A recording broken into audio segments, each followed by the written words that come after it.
नमस्कार, सावीबारी YouTube channel पर आपका स्वागत है। दर्शकों, आज के इस वीडियो में हम जानेंगे कि वर्ष 2023 में श्री कृष्ण जन्माष्टमी का व्रत कब रखना उचित है, जन्माष्टमी को किस दिन मनाएं, इसकी क्या पूजा विधि है और इसका महत्व और कथा क्या है। भाद्रपद के कृष्ण पक्ष की रोहिणी नक्षत्र में भगवान श्री कृष्ण का जन्म मध्य रात्रि में हुआ था। साल 2023 में अष्टमी तिथि का प्रारंभ 6 सितंबर बुधवार को शाम 7:48 पर होगा और अष्टमी तिथि का समापन 7 सितंबर गुरुवार 7:42 पर होगा। अतः उदया तिथि की अष्टमी और रोहिणी नक्षत्र गुरुवार 7 सितंबर 2023 को होने के कारण कृष्ण जन्माष्टमी महोत्सव 7 सितंबर को मनाया जाना ही श्रेष्ठ रहेगा और मथुरा वृंदावन में भी कृष्ण जन्माष्टमी का महोत्सव 7 सितंबर को ही मनाया जाएगा। रात्रि का पूजन समय 7 सितंबर को मध्य रात्रि 12:02 से 12:42 तक रहेगा। जन्माष्टमी के दिन सुबह जल्दी उठकर स्नान करें, उसके बाद साफ कपड़े पहनकर घर के मंदिर में सफाई करें और दिए जलाएं। सभी देवताओं की पूजा करें, लड्डू गोपाल का जलाभिषेक करें और भोग लगाएं। रात्रि में पूजन के लिए तैयारी करें और जन्माष्टमी पर रात्रि पूजन का विशेष महत्व होता है क्योंकि भगवान श्री कृष्ण का जन्म अर्धरात्रि में हुआ था। रात्रि पूजन के लिए श्री कृष्ण के लिए झूला सजाएं। उसके बाद श्री कृष्ण को पंचामृत, दूध, दही, घी, शक्कर और शहद से स्नान कराएं। फिर गंगा जल से अभिषेक करें और उनका श्रृंगार करें। इस दिन श्री कृष्ण का बांसुरी, मोर मुकुट, वैजयंती माला, कुंडल, पाइजेब, तुलसी दल आदि से श्रृंगार करें। इस दिन भगवान के बाल स्वरूप लड्डू गोपाल की पूजा करना श्रेष्ठ बताया गया है। इसके बाद पूजा में उन्हें माखन, मिठाई, मिश्री, मेवे और धनिये की पंजीरी का भोग, फिर उनकी आरती करें और प्रसाद ग्रहण करके व्रत की समाप्ति करें।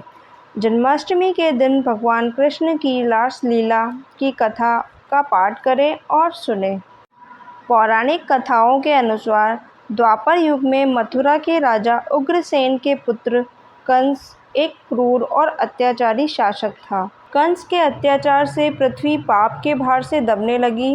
कंस की बहन का नाम देवकी था। देवकी का विवाह वसुदेव के साथ हुआ।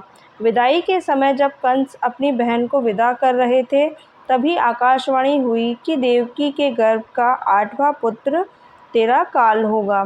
कंस यह सुनते ही देवकी का वध करने लगा। तब वसुदेव ने विनती की कि इसे मारना उचित नहीं है। पैदा होते ही वह अपनी सारी संतानें आपको सौंप देगा। कंस से उनकी बात मान ली और उन्हें बंदी बना लिया। अपने वादे के अनुसार वसुदेव अपनी सभी पुत्रों को कंस को सौंपता रहा और पापी कंस उनको मारता रहा। देवकी के 8वें गर्भ की बात जब कंस को मालूम हुई तो उन दोनों को विशेष कारागार में डाल दिया गया। भाद्रपद की अष्टमी की अर्धरात्रि में जब शंख, चक्र, गदा, पद्मधारी भगवान कृष्ण का जन्म हुआ तो चारों ओर प्रकाश फैल गया। भगवान की यह लीला देखकर वसुदेव और देवकी चरणों में गिर पड़े। इसी समय भविष्यवाणी हुई कि बालक को गोकुल में नंद बाबा के घर पहुंचाइए और वहां से कन्या लेकर कंस को सौंपे। जैसे ही बालक कृष्ण को गोद में उठाया, वसुदेव की बेड़ियां अपने आप टूट गई और दरवाजे स्वतः ही खुल गए। पहरेदार सो गए और वसुदेव बालक को लेकर गोकुल की तरफ बढ़ गए। बीच में यमुना नदी पूरे उफान पर थी, परंतु जैसे ही कृष्ण के चरणों का स्पर्श हुआ, नदी ने रास्ता दे दिया। नदी पार करके वसुदेव गोकुल गए और दरवाज़ा खुला और माँ यशोदा सोई हुई थी। तब नंद बाबा ने कृष्ण को वहाँ सुला दिया और कन्या को वसुदेव को दे दिया। वसुदेव कन्या को लेकर लौट आए और जेल में प्रवेश करने के बाद दरवाजे अपने आप बंद हो गए। वसुदेव के हाथों में वापस हथकड़ियाँ पड़ गई। कन्या रोने लगी। सोए हुए प्रहरी उठ गए और कंस को जाकर इसकी सूचना दी। सूचना पाते ही कंस ने आकर कन्या को उठाया और पत्थर पर पटकना चाहा, किंतु कन्या हाथ से छूटकर आकाश की ओर उड़कर देवी रूप में प्रकट हुई और बोली कि हे कंस, तुम्हें मारने वाला तो गोकुल में बहुत पहले ही पैदा हो चुका है। इन्हीं भगवान कृष्ण ने बड़े होकर बकासुर पूतना और क्रूर कंस जैसे अत्याचारी राक्षसों का वध कर पृथ्वी तथा भक्तों की रक्षा की।